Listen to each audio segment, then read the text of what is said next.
So hello guys and welcome back to the channel. So last week आपने news में देखा होगा या फिर पढ़ा होगा कि अफ़गानिस्तान में काबुल स्टेडियम में डोमेस्टिक लीग के दौरान एक सुसाइडल बॉम्ब रखा गया था। वहाँ पर अच्छे खासे फैंस मौजूद थे और उनमें से 2 की मौत हो गई, जिसके बाद से क्रिकेट हिस्ट्री में थोड़ी हड़कंप मच गई। वहाँ पर अब सोचा जा रहा है कि वहाँ पर मैच कराने चाहिए या नहीं कराने चाहिए। ऐसा ही कुछ कांड हुआ था जिसको हम डार्केस्ट डे कह सकते हैं क्रिकेट की हिस्ट्री में, जो कि हुआ था पाकिस्तान में अगेंस्ट श्रीलंकन प्लेयर्स। तो क्या हुआ था उस दिन जिसने पूरे क्रिकेट की हिस्ट्री को हिला के रख दिया था? और कहा जा सकता है अगर 2008 का जो ताज होटल हमला है, मुंबई अटैक है, अगर वो नहीं होता तो शायद यहाँ धोनी, सचिन, सहवाग, गांगुली भी हो सकते थे श्रीलंकन टीम के द्वारा।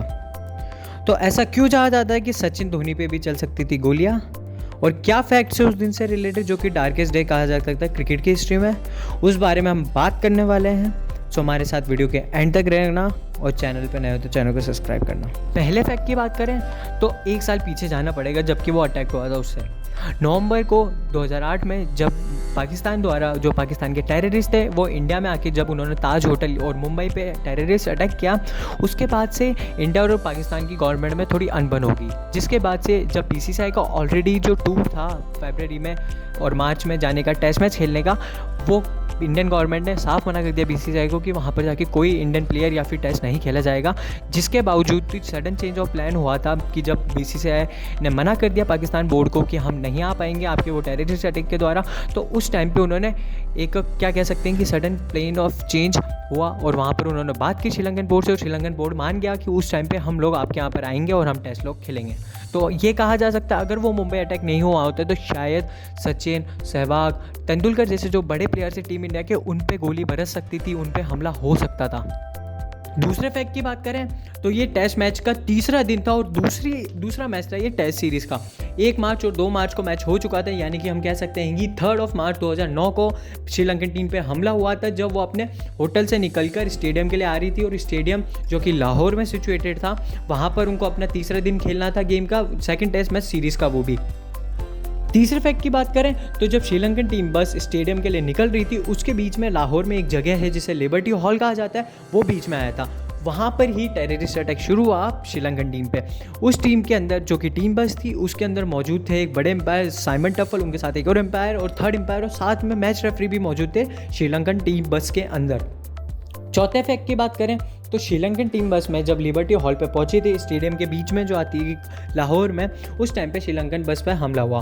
उस बस में सारे उस टाइम के श्रीलंका के बड़े प्लेयर्स, साथ में तीनों एम्पायर और मैच रेफरी भी मौजूद थे। इसमें कह सकते हैं कि हमें कि श्रीलंकन टीम को पूरी प्रोटेक्शन नहीं दी गई थी, बिकॉज उनकी जो पुलिस की जीप थी वो दोनों बस के पीछे चल रही थी, जबकि एक को आगे हो सकती थी और शायद और ज़्यादा गार्ड प्रोवाइड करा सकती थी।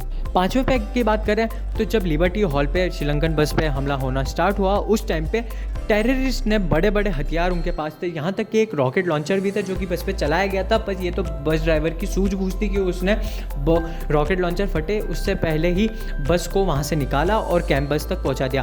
अब जो गन्स की बात करें, AK-47 तक की ऐसी बड़ी गन्स थी जो कि चलाई गई थी बस में। और ख़ास बात है कि उस टाइम पे एंजेला मैथ्यूज़ को एक गन गोली छू के निकली है जो कि उनके कान के पास से गई थी, जिसके बाद से उनको एडमिट करा गया था। और बड़े जो 5 प्लेयर्स थे उन पर हमला हुआ गया था जब वो बस के अंदर मौजूद थे, जिनमें से 3 हमें पता ही होंगे जो कि काफ़ी बड़े स्टार रह चुके श्रीलंका के लिए, एंजेला मैथ्यूज़, कुमार संगकारा, महिला जयवर्धना। ये सारे बड़े प्लेयर्स थे जिनके ऊपर हमला हुआ और जिनके बाद उनको डायरेक्टली एडमिट करा गया हॉस्पिटल में। अगले फैक्ट की बात करें तो जबकि श्रीलंकन प्लेयर्स जो थे बस में, उनके इर्द गिर्द से होके गोलियां निकल गई, बट उसके बावजूद भी कई लोगों की हत्या हुई गई।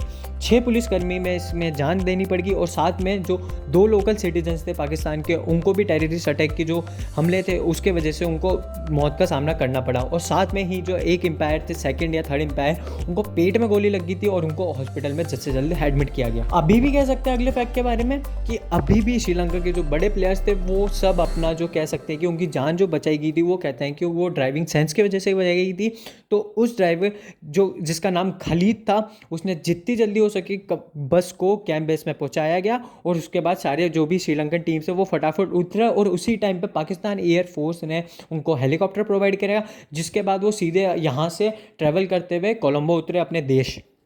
फैक्ट की बात करें तो ये जो टेररिस्ट अटैक था वो पाकिस्तान के एक लोकल ग्रुप ने किया था और इसका मकसद बताया जा रहा है कि वहाँ पर वो चाह रहे थे कि बड़े विदेशी खिलाड़ी को किडनैप कर ले, उसके बाद गवर्नमेंट से और साथ में ही उनके क्रिकेट के परिवार से कुछ फिरौती मांगी, जिसके बाद से उनका जो भी कहना था कि जो भी उनकी मांग थी वो पूरी हो जाए, बट ऐसा नहीं हो पाया, उनसे प्लेयर किडनैप नहीं हो पाए। जिसके बाद लास्ट फैक्ट की बात करेंगे तो खलीद जो कि वहाँ बस ड्राइवर थे, उनका काफ़ी ज़्यादा सम्मान किया गया। उनको अगले साल या फिर 6-7 महीने बाद सारे टीम प्लेयर में एक हायर कमीशन में बुलाया गया पाकिस्तान के। वहाँ के प्रेसिडेंट ने उनको गुलदस्ता दिया, उनका शुक्रिया अदा किया, उनको इनाम दिए गए। सारी जो भी क्रिकेट फैटर्निटी है वहाँ की श्रीलंका की, उन्होंने उनको धन्यवाद किया गया, उनके लिए एक अलग से पार्टी रखी गई। और साथ में पाकिस्तान गवर्नमेंट के उस टाइम के प्रेसिडेंट उन्होंने बोला था कि हम इनको अच्छी खासी रेजिग्नेशन पर पहुँच देंगे, बट खालिद से बाद में पूछा गया, यानी कि मतलब कह सकते हैं कि 8 से 7 साल बाद उनसे पूछा गया कि आपको कुछ ऐसी जो उनकी मांगे थी या फिर कह सकते कि जो उन्होंने सामने से विश रखी थी वहाँ के पाकिस्तान के प्रेसिडेंट ने, उन्होंने पूरी की। तो उन्होंने बोला कि ऐसा नहीं हुआ गया, मेरा काफ़ी सम्मान किया गया था 1-1.5 साल तक,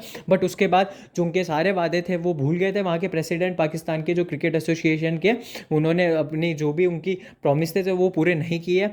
so thank you guys for watching the video. Hope so आपको वीडियो पसंद आई, तो वीडियो पसंद है तो वीडियो को लाइक करना, अपने दोस्तों के साथ शेयर करना और चैनल को सब्सक्राइब करना।